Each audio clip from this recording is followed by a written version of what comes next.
Hey everyone, my name is Eino Joas, and welcome to my talk titled Clash of Clans Bigger, Better Battle Pass. Title actually encapsulates the whole talk, so in essence this talk is about how we made Clash of Clans bigger, better, and added a battle pass. Before we get into the meat of the talk, let's give a brief introduction to Clash of Clans. So Clash of Clans is an build and battle game that came out in 2012. It exploded to success back in its day and was a pretty big phenomenon. And it grew even bigger in 2014 when the Clan Wars feature was added to the game. What do you do in Clash of Clans? Well, you build and you battle. So you attack other people's villages, steal their stuff, bring that stuff home to your village, use it to build it up, and then rinse and repeat.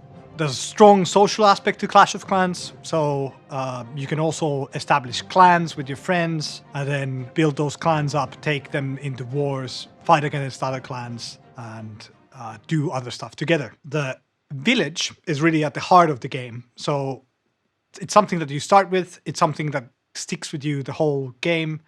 You build it up level by level by level, and as you level it up, as it grows, it becomes more powerful.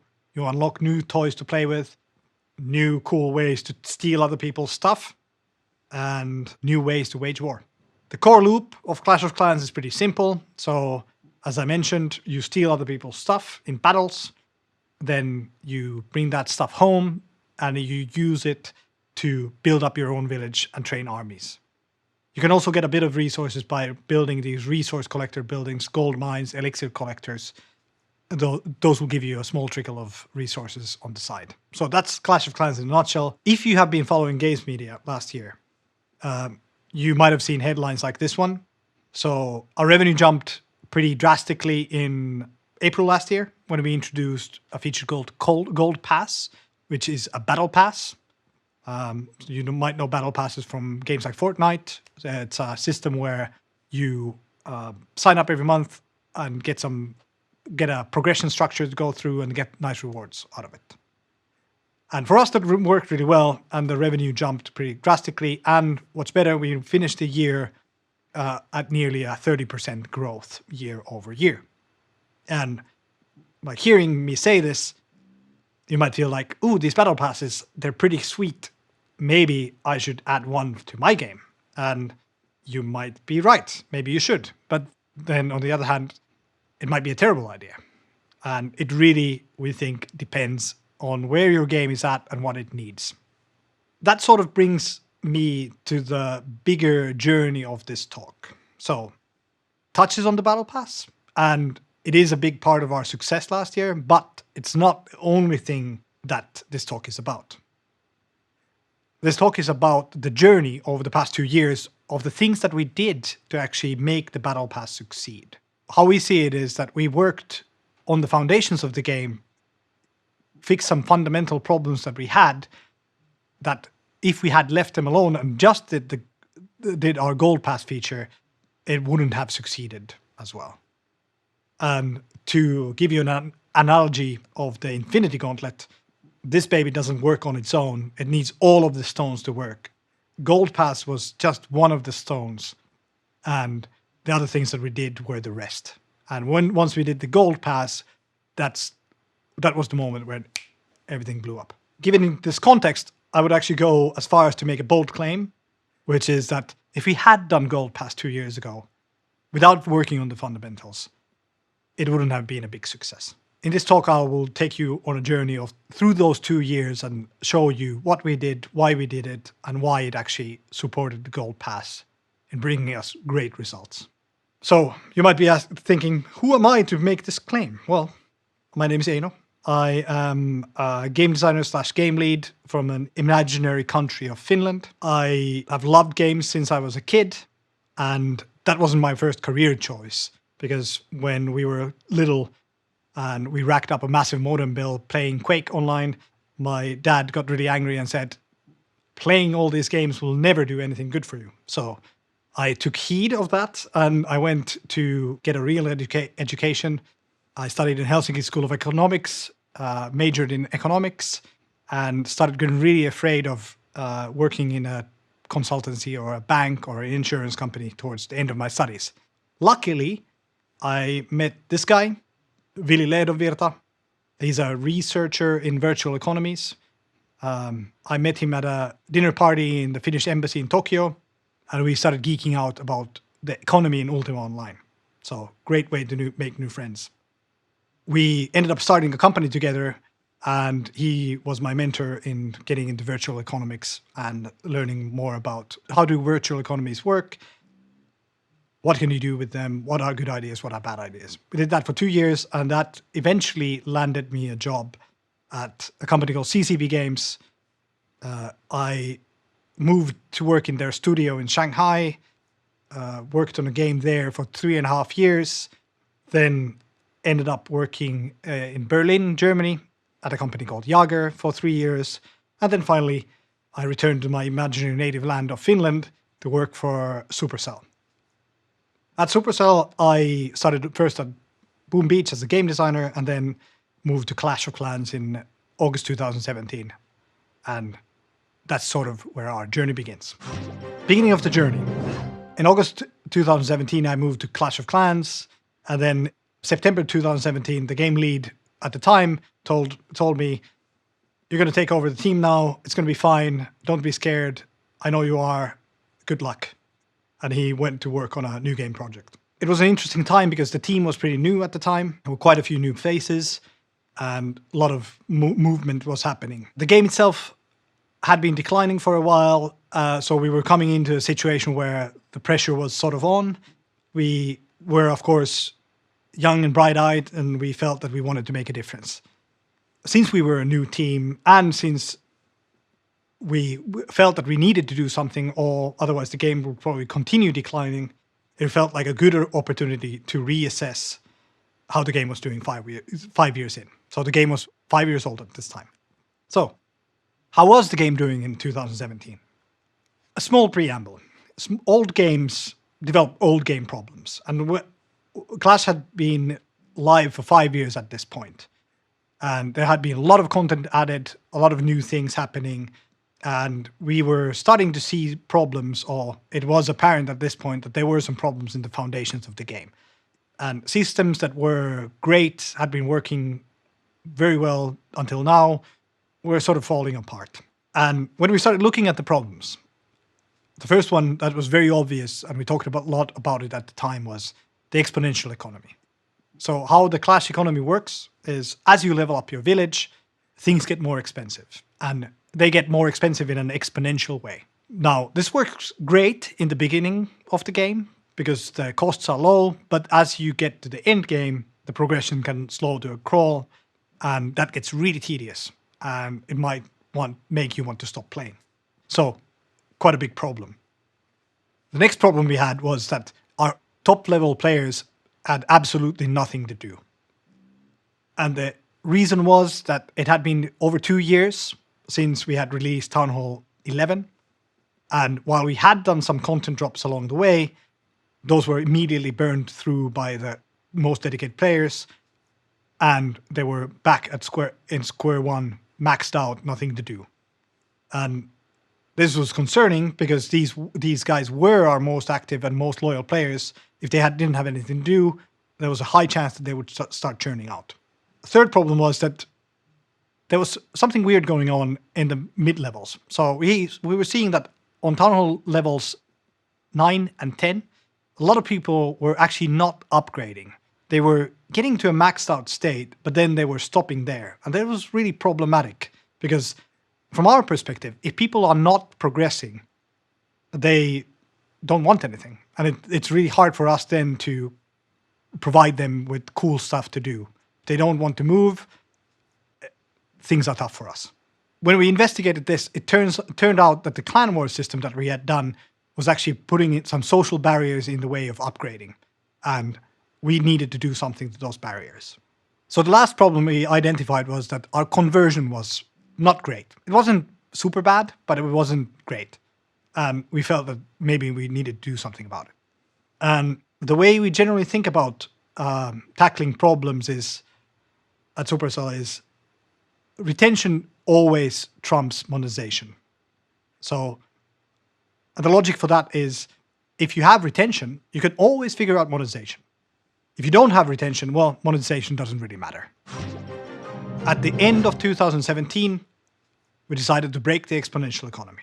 And just to give you a little briefer on what the exponential economy means in practice. So in Clash of Clans, the basic components are essentially resources and time.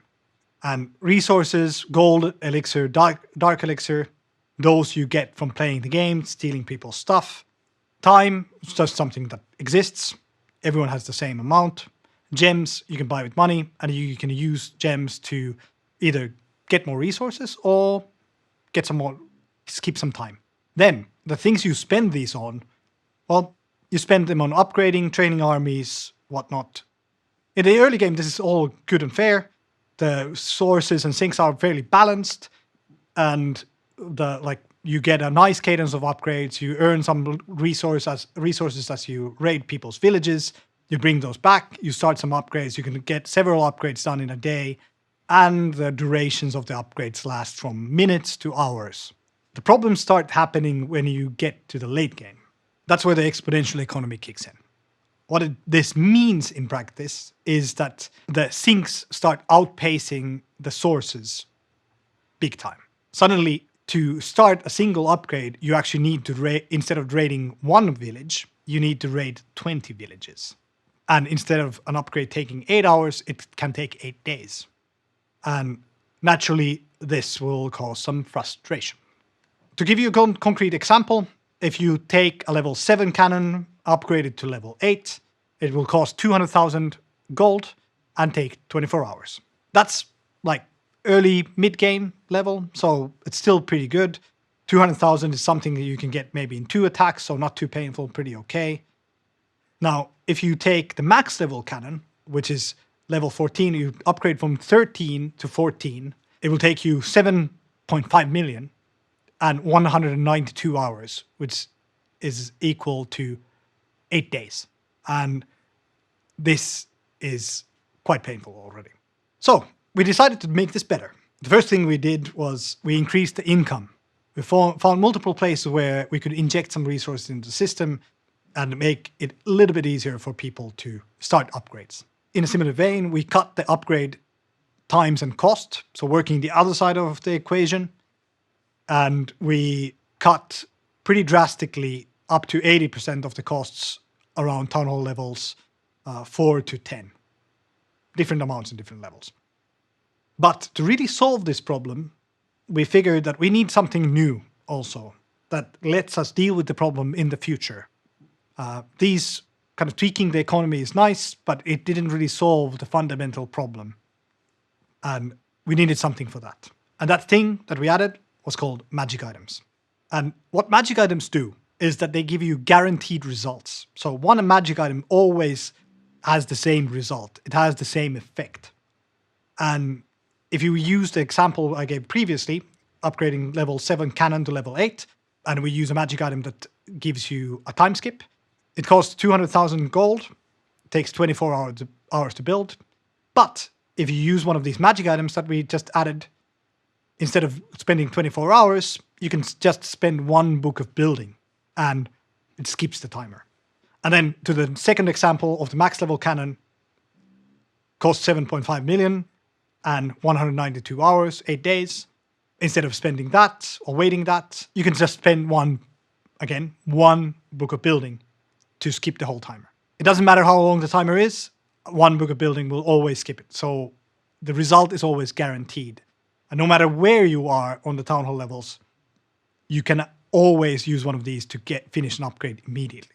We thought it was a pretty cool solution because it's something new that adds to the economy, which means that it's tightly controllable. So we can use this as a surgical way to tackle the problems where they come up and not actually have negative effects elsewhere. Also, as a solution, it's pretty tidy. We tried to make it as simple as possible. And while it adds a little bit of complexity, it's still, we think, better than reworking the entire economy to fix the problems. Just to give you an idea of what different items do, we have the hammers.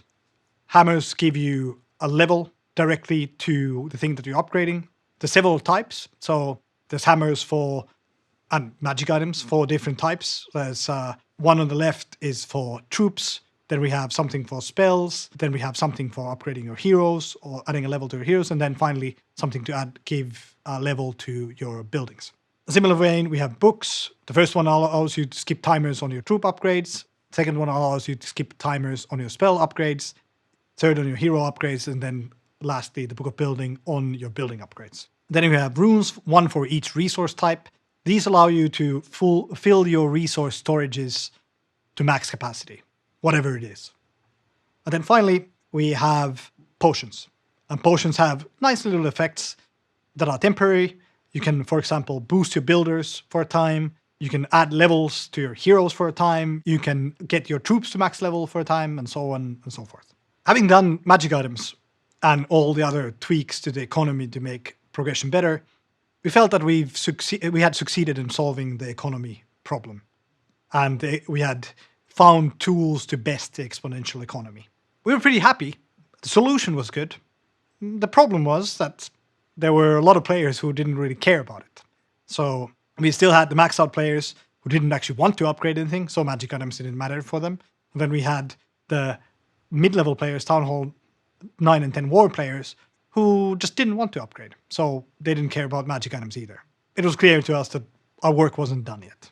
And the next thing we did, well, we proceeded in the order that we had sort of thought up before. We started working on giving our max level players something to do. This was in summer 2018 that we set out to solve the next problem. So the problem for these max level players was that it had been so long since the release of Town Hall 11. It had been 2 years. And these guys, being the most active, the most loyal players that we had, they had been playing the game actively all the while since, and they were basically constantly hitting the cap. Whenever we dropped some new content a little bit, they would immediately consume it and end up in the same state, maxed out, nothing to do. So these smaller content upgrades weren't enough anymore, and we needed to do something else. And again, this was a problem that we really needed to fix, because if we didn't add any content, there was a risk that these players would start churning out of the game because, well, it's boring if you don't have anything to do. And you might think, well, just add another Town Hall level. But for us, it wasn't so simple. We had this tendency to think that, hey, is this really the thing we want to do? Maybe we should actually come up with a new content loop for the end game players, so that when you're in Town Hall 11, you graduate into something else, and then you enter that new loop and keep playing that. And maybe that would be a great thing to keep you happy. The reason sort of we thought about this way was that we have a pretty small team and we don't have a lot of capacity for making content.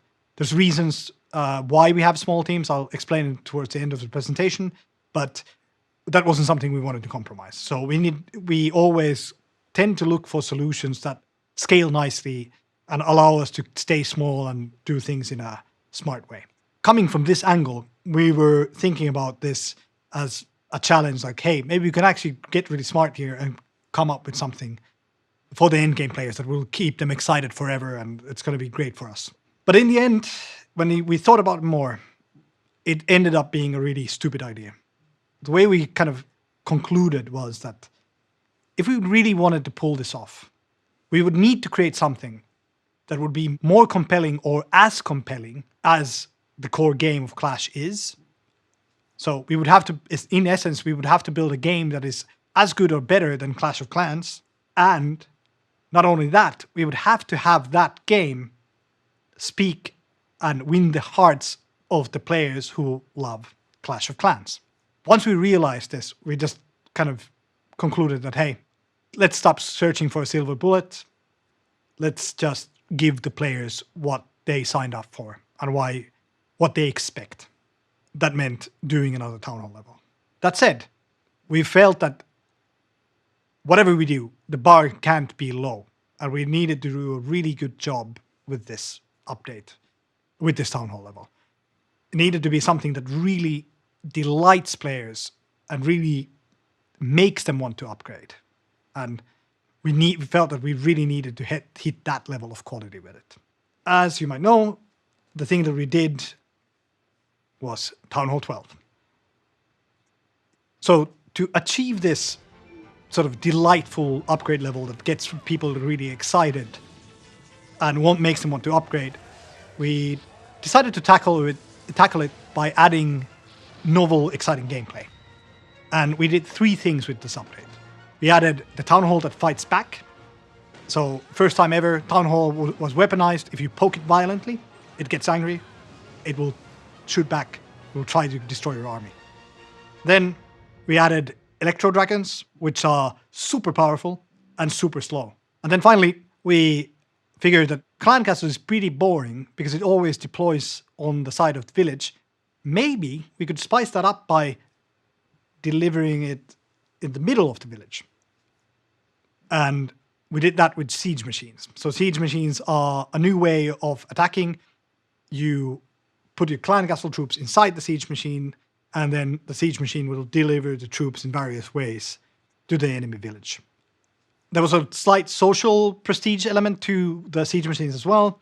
So siege machines are something that you can donate downwards to your clan mates. This twist was nice because it made it also a nice thing for your clan for you to upgrade to Town Hall 12. In addition to these novel gameplay elements, we of course also added a lot of content. We added a level for nearly everything in the game, from defensive buildings to resource storages to resource collectors to barracks to everything, pretty much. And at the same time, we added also a level to nearly all the troops that we had. And in hindsight, that wasn't a great idea because it's actually good to hold some content back in reserve, and we should have done this here as well. But we kind of felt that, hey, maybe it's nice to, since it's been such a long time since people got new content, maybe it's actually nice to just release all at once and give them a lot of stuff to play with.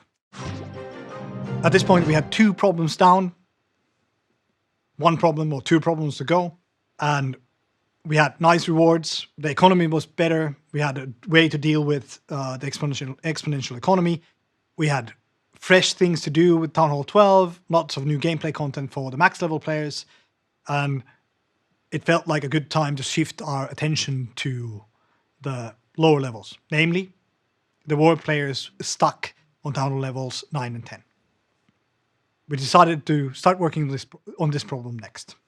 And this was at the end of 2018, where we decided, let's get everyone to progress. As I have been mentioning a couple of times, the problem with people not wanting to upgrade had its roots in clan wars. And before we dive into the reasons, let's give you a refresher of what Clan Wars is. Clash is a game where you're upgrading by day and you're being social by night.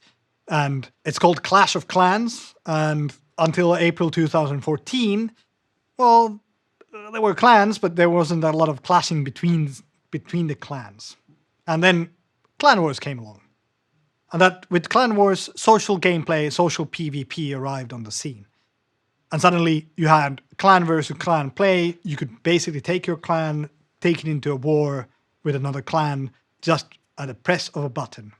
Very easy feature to access. And the matchmaking was geared up so that it was very casual. So matches that you were getting would be always equivalent. So if I have a Town Hall 11, then the opponent would have a Town Hall 11. Or if we have 5 Town Hall 11s, then the opponent would have 5. If we have Town Hall 9s, 5 of them, opponent would have 5 Town Hall 9s. So always seeking to make matches really fair. The feature turned out to be massively popular. There had been a total need, a hole in people's game to just play with other people and fight against other clans. And when Clan Wars came along, it supercharged everything and it made the game rise to new heights. So a couple of years into Clan Wars, we started seeing some problems rise up. The first one was that people who were really good and really serious about Clan Wars had started to figure out how the matchmaking algorithm really worked. And this allowed them to build their villages in a way that made them look fair to the matchmaking algorithm, but in reality was not fair. And since this was the case, they would actually end up winning more often, getting matches that were biased for them to win, and they would win more often, causing a really bad experience for the other side. Another problem was that there wasn't really good incentive socially for people to upgrade. So since you were getting always even matches, there wasn't a reason for clan leaders to say, hey, let's upgrade you to the next town hall level. There wasn't really a reason. If you upgraded your town hall level, let's say you went from 9 to 10, your opponent would go from 9 to 10. So it's a zero-sum game. And in fact, the best strategy was that you would upgrade to the max of a level and then stay there, because that would give you likely a worse opponent in the matchmaking. Finally, even with everything, all this, another problem in the system was that there wasn't really an end game. So you were fighting these wars over and over again, but to what end? In this system, you could never figure out who's actually the best clan in the world. And some people started tracking the win streaks, but it didn't really satisfy anyone because the top win streak clans would actually never meet in the game. So we decided to think, what do we do about this? From our side, what we felt that we needed was, we needed village strength to matter. So to get people moving from 9 to 10 to 11 to 12, we needed your village strength to matter for these competitive players who really cared about winning. Currently, they didn't, because whenever they upgraded, they got equal opponents or even screwed up their chances of winning. So we needed to fix that. Another thing we needed to fix is we needed real competition. We need really people to be, these ultra-competitive people, they needed to be able to show who's actually the best. Again, when we thought about it, we started from thinking, should we rework the existing system? And you could argue that you could do it, but when we thought about it, it didn't seem really like a good idea. Namely because we had a lot of people who had invested immense time to this and mastering the system and getting really good at it. And we felt that if we would change the existing system, we would take something crucial away from those players. And we didn't want to do that disservice to them. The breakthrough happened when we realized that, hey, what if instead of fixing the existing system, what if we add a competitive endgame layer on top of it? That actually worked as an idea wonderfully well. At the same time, we felt that we could boost the economy. So we had solved a lot of problems, but the game was still a bit stingy in the end game at some points. And we felt that actually adding something new would actually give us a good opportunity to give even more. Then, most importantly, if we added something new, we could make sure that it actually worked in a way that would allow us to find out who's actually the best clan in the world. And the feature that we did was called Clan War Leagues. So Clan War Leagues is a totally new system of clan wars. It uses the same basic structure, but it's run totally differently. So normal clan wars, you can sign up every 2 days. Here, you can sign up once per month.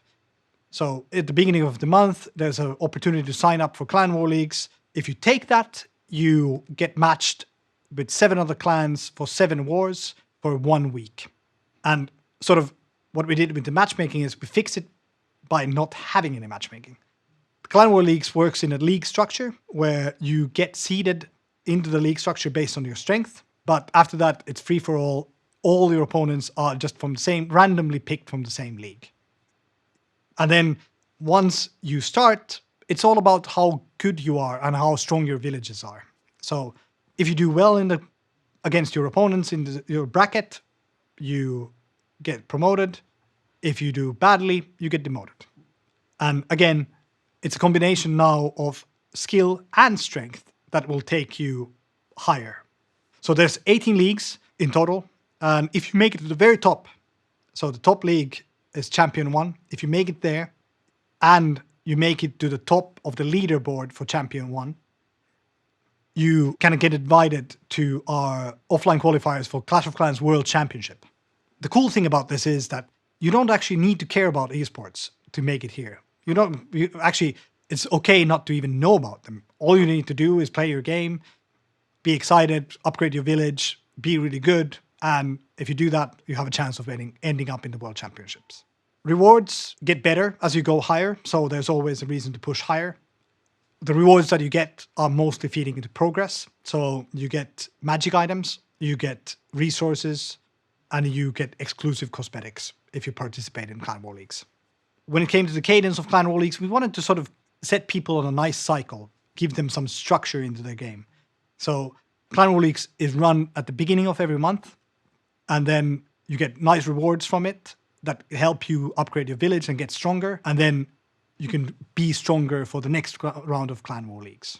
So by this point, we had worked for a year. We had tackled several foundation level issues. We had fixed the exponential economy by speeding up progress and adding magic items. We had done Town Hall 12, added content for our endgame players and made them have stuff to do again. And finally, we had fixed the incentives for upgrading for Town Hall level 9 and 10 players, or remove the social barriers for it. And then, so at this point, we were looking at the fourth problem, and we went like, maybe we could actually do this now. And this is where Gold Pass enters the scene. Clash of Clans just got more challenging. Introducing Season Challenges. Test your mettle with daily and weekly tasks. Battle your way through multiple challenges at the same time. Earn challenge points to advance down the rewards road and unlock up to 30 tiers of awesome prizes. Season Bank is the new resource storage that lets you double your winnings with every raid. Unlock Gold Pass each season to earn a bigger bank, amazing boosts, and exclusive hero skins. The road awaits you, Chief. When we started thinking about how to fix the conversion problem, we didn't actually start with Gold Pass in mind, or Battle Pass. What we started with was, we had several needs that we needed to tackle. First one was, we needed something that would be low price point, because we have a lot of players in countries with less income overall, and the current offering that we had was sort of pricing them outside, and they couldn't actually feasibly get anything in the game. The value just wasn't high enough. So we felt that we really need something that is low priced enough and high value enough to get them excited about it. Then we wanted, whatever we did, we wanted it to feel fresh, so that when you looked at it, you went like, oh, that's cool. That's something new. I haven't seen that before. Maybe I could get excited about this. And finally, we wanted something that wasn't a skip ahead. We wanted something that lets you, as a player, work for your progression. And instead of just getting to it by spending money, we wanted you to spend some money and then have a nice experience. And putting all these things, all these four things together, actually came together. Why wouldn't we do a Battle Pass? And we did. And we called it Gold Pass. Starting out with the Gold Pass, once we decided, okay, let's go for a Battle Pass, we had a high-level goal, of course, same thing that I've mentioned before. We wanted to fix conversion. We wanted to increase it. But at the same time, since Battle Passes are actually great for improving retention as well, we included that in and decided to treat that as a secondary goal. When we delved into the design, we broke things down into a lot of sub-goals that we wanted to tackle based on the needs of the game. First off, we wanted, like I said before, we wanted this to be incredible value for money. We wanted this to be a total no-brainer. And we did it by making it have over 25 times the dollar value of progression content and other stuff. The price point was set to $4.99, which satisfied our low price point requirement. Then it's just a question of loading up enough value to make it really attractive. Cool thing about Battle Pass is that you can actually load a lot of value in a Battle Pass and still have your economy protected, because it's just a monthly thing. No one can buy it multiple times. So your economy is safe. The next thing was, we wanted to have exclusive cosmetics. This feeds to do things. It feeds into the fresh appeal.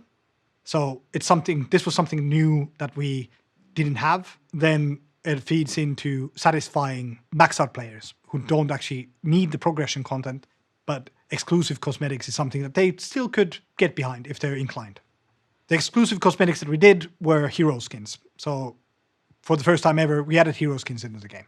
Finally, we wanted you to get something for your clan mates when you actually made this purchase. And our solution to that was that we gave you 1 gem donations. So in Clash of Clans, you can donate troops to your clan mates. It usually is pretty tedious. You need to train the troops and then you give them away. With 1 gem donation, you can actually donate them with gems on the very cheap, just 1 gem per troop. It turned out that this is actually one of the biggest things that people love about Gold Pass. Going further on design goals, we thought, okay, who is this for and who does this need to cater to? First off, we wanted this to be accessible to all the players. We did this in a classic Battle Pass fashion, so you have 2 tracks.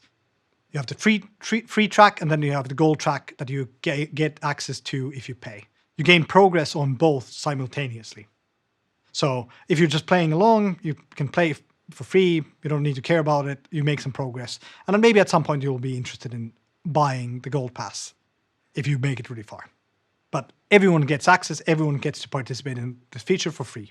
That was a really important goal for us. Then we wanted the gold pass to appeal to maxed out players. So as you know, we have a lot of players who are very excited about the game. They consume our content very quickly. They push to the max. They upgrade everything, and we wanted this to cater for those guys as well. To do that, we had the hero skins in the mix, and then we had 1 gem donations, and finally we had a training boost that lets you train your troops faster. Then we also wanted this to appeal to latecomers. Some battle passes work in a way where if you come late, you have no chance of finishing it. We didn't want that. We wanted everyone to have a chance to finish it, even if you come late. If you're leading a busy life, you might not have that much time to spend in the game. You might actually realize that the season is ongoing at the end of the month. We wanted to give you a chance to come in very late, last minute, and then have a fair chance of completing the whole thing. To do this, we made sure that there's enough points to go around. So the weekly challenges actually have almost double the number of points that you need to max out the whole thing. And not only that, there's a lot of synergies between the tasks. So if you come in late, you'll have a lot of tasks accumulated up that actually work in a synergistic way. So if you play, you'll actually make progress in a lot of them at the same time, which makes progress really quick if you're coming late. Lastly, we considered how do we want players to actually interact and play with this feature, and how do we want to actually operate it ourselves as a team. First, we wanted to reward you for being active. We wanted you to get value from coming back on a regular cadence. And to do that, we have daily challenges and weekly challenges. Daily challenges refresh every day, so it's good if you come in every day. That lets you make a nice chunk of progress during the course of the month. And then weekly challenges unlock on a weekly cadence. They have a lot of points in them. And if you are very active, it means that you can't finish the whole thing in the first week. You actually need to come back in the subsequent weeks to be able to reach the top. We wanted to make sure that everyone gets to the end. So no matter if you're a super hardcore player, a casual player, Sunday player, forgetful player, I don't know, whatever kind of player, we wanted you to get to the end because we want you to enjoy the game. We want you to also be tempted by the gold pass. So if you're active, you should be able to max out each season with relative ease. And the most important thing that feeds into this is that there's plenty of points to go around. Like I said before, there's nearly double the amount of points that you have available that you need to max out. Then we wanted to make sure that this does not actually become a burden to you. So it shouldn't increase your playtime. To do that, we made sure that the tasks are something that you can just complete very casually. You don't even need to pay attention that much to what's in there. You should just make progress automatically as you play the game in your style. And then lastly, we wanted to make sure that this thing would be operationally sustainable for us as a team. We don't have that many developers on the team. Like I said before, content is something that we're hard-pressed to produce. So we wanted to make this something that we can run every month with relative ease and still have plenty of time to develop content for other sides of the game. And to do this, we focused the unique offering each month on a single new hero skin that we're committed to deliver, and then offer nice progression rewards for the rest of the value. Then finally, we had a couple of other things that we wanted to get done that we didn't, and these are still work in progress, might show up at some point, might not. We wanted you to get benefits from being a loyal customer. For example, if you have bought the Gold Pass 3 times, we wanted to give you a small perk for that. And then we wanted to give you even more benefits towards your clan. And we had some nice ideas. Maybe we'll work on them at some point, maybe we won't. But we would love to. Let's see if we have the time. And so, Gold Pass sliding into place, we had our final thing, and that made everything blow up. So, let's talk a little bit about the results. Starting off with the exponential economy and making progression more fun again. This is a distribution of our players by Town Hall. The dark blue bar is Town Hall levels 11 and up. Light blue is Town Hall levels 9 and 10. And then the lightest blue is Town Hall levels 1 to 8. Early days, when we started on this journey, or in 2018 in June, when we released Town Hall 12, we had 12% of players on Town Hall 11.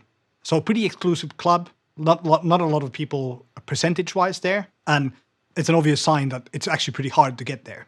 And then by the end of our journey in December 2019, when we released Town Hall 13, the picture was very different. We had 35% of our players on Town Hall level 11 and up, and overall the distribution was pretty even. So we were in a much better state in terms of having players progressing at an even speed across different levels. As a small caveat, our monthly active users have been fairly stable throughout this period of time. So this really just represents the changing composition in our player base and where people are at the game. Next, just to talk about a little bit about the importance of content and releases like Town Hall 12 and Town Hall 13. This is some evidence from the Town Hall 13 launch at the end of last year, looking at 30 days before and 30 days after the release. The first learning from this is that players are really excited for fresh content in Clash of Clans. And we saw the population on Town Hall 12 and up grow by 17% after the release of Town Hall 13. So what this essentially means is that we saw people from Town Hall 11 actually upgrading to Town Hall 12 just because we released new content. So much that it caused the total population to grow 17%, which is really cool. Another thing is that it's pretty obvious that whenever we release content, people get excited also to spend some money. And we saw the unique pairs increase by 10% when we released Town Hall 13. And finally, we saw our revenue react very positively to new content, namely because it had been already 1.5 years since the release of Town Hall 12, and we expect that a lot of people had already reached the end state. But in any case, we saw a revenue increase of 75% when we released Town Hall 13. Let's talk a little bit about the impact of the Gold Pass. And of course, like I showed you the news articles about revenue in the beginning, but that's not, from our perspective, that's not the coolest thing. The coolest thing is that we actually have way more players than before. So much actually that there's 4 times as many as before. And what's even cooler is that 70% of our Gold Pass players actually come back every month. So on average, if you bought the Gold Pass 1 month, there's a 70% chance that you'll return and buy again in the next month. Finally, perhaps most importantly, let's see what happened to the conversion problem that we had. And this slide shows you the monthly unique pairs in the game. And you can see the light blue bars reach up all the way to 2018, March 2018. And then from there on start the darker blue bars at the start of the release of the Gold Pass. And as you can see, there's a lot more monthly unique pairs. And what's even cooler is the Gold Pass actually impacted our economy in a way that we have more pairs and everyone's paying less. We succeeded in broadening our player base, making the game more healthy, giving a price point that more people are comfortable paying. So To end this presentation, I'm going to go through some lessons we picked up along the way. And before I get to that, a couple of caveats that I think are good to mention, because we do things in a special way. First is that Clash is an 8-year-old free-to-play game. It's a pretty venerable age for a game, pretty venerable age for a free-to-play game. And of course, that affects how we approach things, how we see things. And the takeaways presented here can be a bit specific to those. And operating older live games in general. We have fairly small teams. And this is a thing that small means different things in different companies. For us, small means that Clash of Clans team is 20 developers, 20 people with 12 developers and 8 people working in support roles. Of course, this means that it affects and molds our thinking on how we approach things, how we work around things, how we plan things in a big way. We don't have small teams for the sake of having small teams. Of course, it would be nice to have big teams and produce a lot of content, but we actually believe as a company that small teams let us deliver the best product, and it lets people have maximum ownership over what they do, and that together just brings us to the best results. And the ownership thing is actually super important overall in this whole thing, and that's my third point. The game teams at Supercell have full ownership over their games. There's nothing that can't be decided in the game team. No one comes to second guess your decisions. It's all you all the way. I don't think the journey that we had in the past 2 years would have been possible in any other kind of a structure, since it's hard to imagine someone having patience towards a game team that says, well, we'll just work on these other things for 2 years and then we'll look at the revenue problem. I think we could do it because we are just responsible to ourselves and we really believed that this is the best thing to do, but in a different structure, it might be hard or even impossible. The first takeaway I have is you really need to understand your game. Each game is a unique little snowflake. Each one has its own problems and its own solutions. And if you go full circle from the bold claim, I think Battle Pass or Gold Pass wouldn't have been a success 2 years ago, because if we didn't understand the fundamental problems that we had in the game, we would have done Gold Pass and have it land in a ground that just simply isn't fertile or a game that's not ready for it. If we didn't have the magic items, we wouldn't have rewards for the Gold Pass. If we didn't have content for the maxed out players, Gold Pass wouldn't be interesting to them. If we didn't fix remove the barriers to upgrading for Town Hall 9s and 10s, they wouldn't care about the progression rewards in the Gold Pass. So I truly believe that the Gold Pass wouldn't have been a success if we had done it 2 years ago. Our process for understanding the game starts with feedback. And we think that you should take all the feedback you can get. So be a sponge for feedback. And the trick is that you should listen to everything, but you don't need to believe everything or you don't need to react to everything. But listening to everything allows you to sort of formulate a picture of the world of how is the reality really looking? What does it look like? Where are the real problems? People say different things, but when you listen to everything, then a picture starts forming. And then once you have that picture, then you can choose what to believe yourself and which problems to start tackling. And figure out your foundations. Our foundation is pretty simple in the end. It wasn't a simple process to discover it, but in the end, it's pretty simple. The heart of the game, the ultimate foundation of the game is the village. Clash is really a game about building your village. It's you might kind of, from the outside, think that it's a combat game, it's a tower defense game, it's about attacks, it's about looting. It is, but it's really, deep down, it's about the journey of upgrading your village, making that grow, investing in that over time. It's the one thing that people start with. It's the one thing that people stick with the game for. Sort of, we had this process where we were thinking about, okay, so should we come up with a different thing for endgame players? Should we invent a new thing? And try to kind of find the silver bullet that solves all our problems and adds this new exciting thing that endgame players will play over and over again.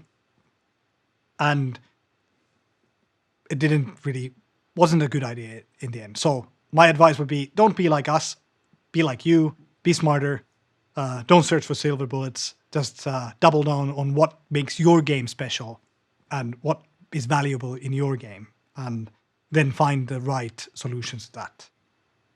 And Battle Pass itself, it can be a solution for your game as well, but it might not also be. It really depends on what your game needs. So first figure out that and then tailor the solutions to those needs. Second takeaway is be generous. Be generous with the players, give them a fun experience, make them have a fun time. In Clash, make them have progress, make them get to the last levels, make their life enjoyable. And what we found in the process of the journey is that when we were generous, we got more back from the players ourselves. We believe that fun time and having a good time, just enjoyable experiences, they also make you more excited, they make you more willing to spend on stuff. I think some developers would argue that, hey, if your economy is too loose, then people won't have to pay anything for anything and they will get everything for free, and it's not great. And that's not wrong, it's true. But then it's also true that if your economy is too stingy, you will also get people who play the game forever but never spend any money. That's not great either, because they'll reach the end of the content without actually spending anything. And there again, it makes sense from our perspective to search for the sweet spot and give people those great deals that let them spend a little bit and enjoy your content, and then both sides win. Battle passes, as such, can be a great tool to find that sweet spot because, like I said earlier, you can make it a great deal, immense value, but it's only once per month, so economy is still protected. So, my last point of the talk, last takeaway. It's always worth it to focus on the long term. And when we were working on the Gold Pass last year, our goal wasn't really to make the papers. Our goal was to fix a problem and provide a fun, delightful experience to our players. And that sort of needs to be the way you think about things, we think. So you always have your eyes on the horizon, you work on problems that matter, you keep chipping away, making the game better, making your players happier, making sure that your team is working well and everyone's happy working on the game. You need to, of course, know your fundamentals. You need to have a plan. You need to challenge yourselves. And sometimes the features that you have planned out don't work. That's okay. Be patient. You need longevity to actually make it this long. And 8 years might sound like a long time for a game to run. For us, we can sort of feel that it can be just the beginning. And rest assured, we have some very cool ideas already lined up for the rest of the year. So look forward to those. Thank you.